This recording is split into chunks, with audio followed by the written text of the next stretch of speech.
Article 13 ये कहता है मजहब के आधार पे जितने नियम कानून बने हैं इनको सबको खत्म करो, नया कानून बनाओ। संविधान का आर्टिकल 13 कहता है। तो कायदे से, और आर्टिकल 13 ये भी कहता है कि जितने भी मजहबी का नियम कानून है वो सब 26 जनवरी 1950 को खत्म हो गए। तो अंग्रेजों वाला 1913 वाला वक्फ एक्ट भी खत्म हो गया। लेकिन 1954 में नेहरू जी ने एक महाघटिया वक्फ एक्ट बनाया। पहली बात तो आपको बता दूं, वक्फ का मतलब दान होता है। दान अपने पैसे से किया जाता है, दूसरों का चोरी करके किया जाता है क्या? आपको दान करना है, अपने जेब से पैसा निकालोगे, दूसरे के पॉकेट मारोगे? क्या करोगे? जोर से बोलो। आपको जमीन दान करनी है, अपनी पुश्तैनी जमीन दान करोगे, दूसरों की जमीन कब्जा करके दान करोगे? आपको गाड़ी दान करना है, कोई कार दान करनी है, एम्बुलेंस दान करनी है, अपनी एम्बुलेंस करोगे या दूसरों को चोरी करके कर दोगे? अपनी करोगे। शासन का एक नियम होता है कि जैसे शासन ट्रांसफर होता है, पूरा का पूरा मालिकाना हक नए शासन को चला जाता है। तो जब अंग्रेज चले गए, मुगल चले गए, तो सारी संपत्तियों का, जो निजी संपत्तियां थी प्राइवेट, तो चलो वो तो उनकी हो गई, लेकिन जितनी सार्वजनिक संपत्तियां थी उसका कस्टोडियन कौन हुआ? केंद्र सरकार। भाई मुगल गार्डन किसके पास आया? केंद्र सरकार। संसद का मालिक कौन? केंद्र सरकार। राष्ट्रपति भवन का मालिक केंद्र सरकार। सुप्रीम कोर्ट की बिल्डिंग का मालिक केंद्र सरकार। हाई कोर्ट की बिल्डिंग का मालिक केंद्र सरकार। ये फॉर्मूला है कि शासन जब ट्रांसफर होता है तो संपत्तियां जो सार्वजनिक होती हैं वो अगले वाले शासन को ट्रांसफर हो जाती है।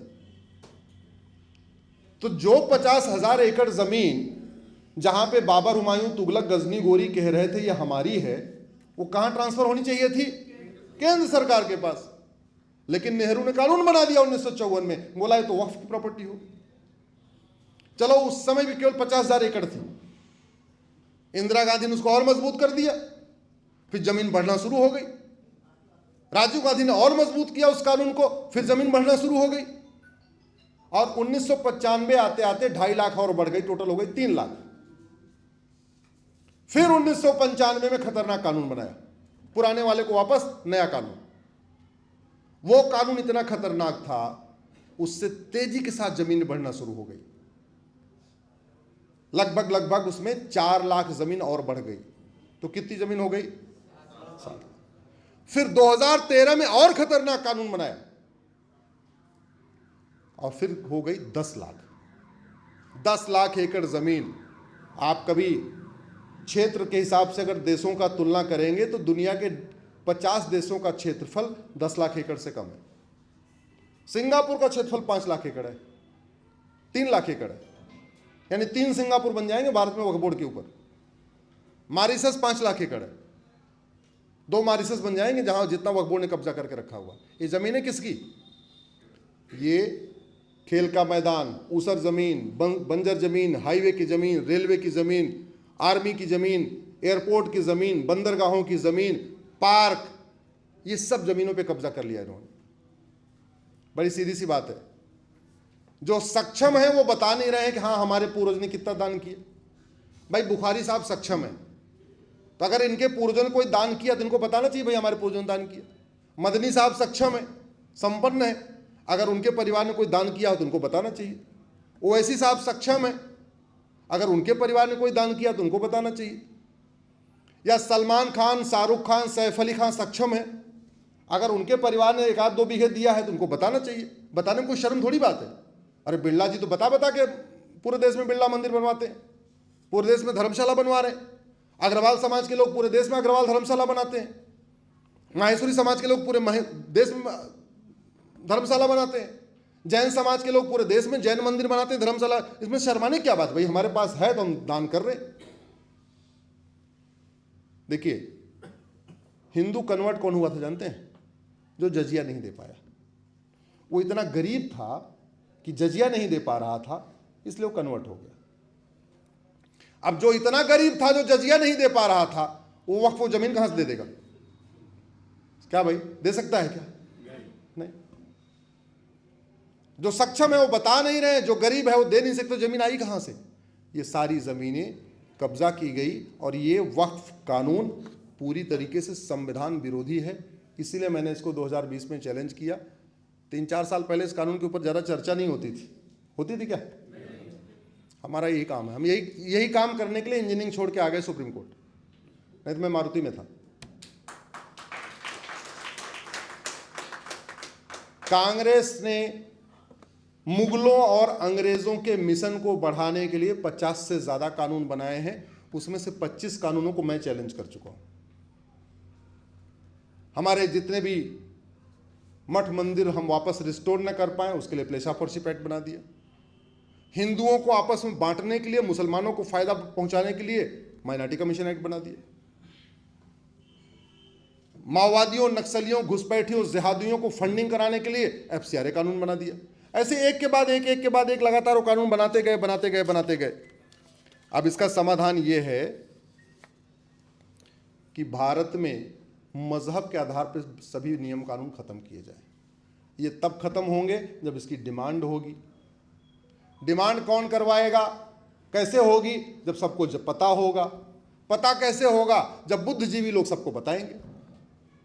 भाई 81 करोड़ लोग इस देश में जो गरीबी रेखा के नीचे हैं या जिनको मुफ्त में अनाज मिल रहा है, वो तो अपने काम धाम में बिजी हैं और यूज भी कर रहे हैं। तो क्या यूज कर रहे हैं? वो फेसबुक, और वहाँ हम उनसे कनेक्ट ही नहीं कर रहे।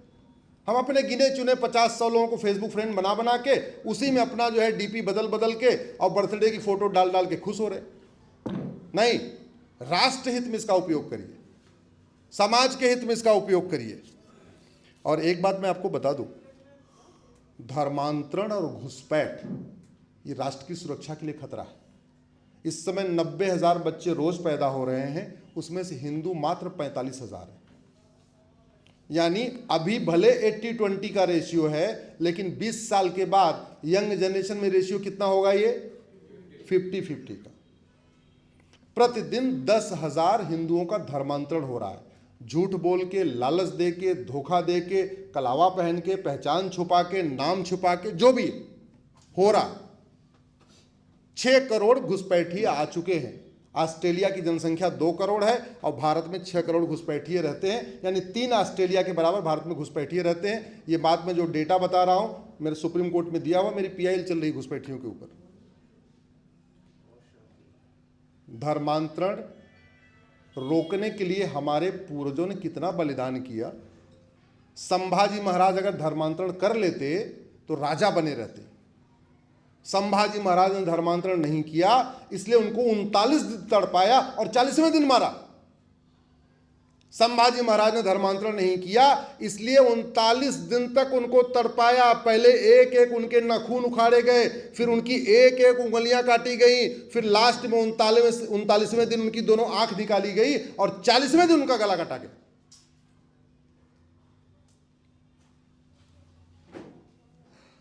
अगर गुरु गोविंद सिंह जी ने धर्मांतरण कर लिया होता तो उनके बच्चों को जिंदा नहीं छिनवाते। दिसंबर के महीने में बिना कपड़े के माता गुजरी देवी को पहाड़ के ऊपर खड़ा कर दिया ठंड के मारे। छोटे छोटे बच्चों को पहाड़ के ऊपर कर दिया, एक कंबल तक ओढ़ने के लिए नहीं दिया था। शीशगंज गुरुद्वारा कभी जाके जाइए, वहां पे शीशगंज गुरुद्वारा किस लिए बना? क्योंकि उन्होंने धर्मांतरण नहीं किया। तो ये बात हमें जन जन तक पहुंचानी है। धर्मांतरण को रोकना जरूरी है। कैसे रुकेगा? मैं बीमारी नहीं बताता, मैं दवाई बताता हूं। धर्मांतरण तब रुकेगा जब धर्मांतरण कराने वाले मिशनरियों, जिहादियों और उनके मददगारों, सफेद पोश मददगारों जो धर्मांतरण कराते हैं, करवाते हैं, मैं पूरी जिम्मेदारी के साथ कह रहा हूं, पार्षद, प्रधान, सांसद, विधायक धर्मांतरण कराने वाले मिशनरियों और जिहादियों की मदद करते हैं। उनको बाहर से पैसा मिलता है, बाहर से उनको फंडिंग आती है। कुछ को हवाला के जरिए फंडिंग आती है, कुछ को जकात से फंडिंग आती है, कुछ को एफसीआरए से फंडिंग आती है। लेकिन जब तक धर्मांतरण कराने वाले मिशनरियों, जिहादियों और उनके सफेदपोश मददगारों के खिलाफ एनएसए नहीं लगेगा, यूएपीए नहीं लगेगा, वेजिंग वॉर की धारा नहीं लगेगी, देशद्रोह की धारा नहीं लगेगी, गैंगस्टर एक्ट नहीं लगेगा, इनकी प्रॉपर्टी नहीं जब्त होगी, इनकी नागरिकता नहीं खत्म होगी, इनको आजीवन कारावास, फांसी नहीं होगा, तब तक धर्मांतरण नहीं रुकेगा। और धर्मांतरण नहीं रुका तो याद रखना, हम खत्म हो जाएंगे भारत से।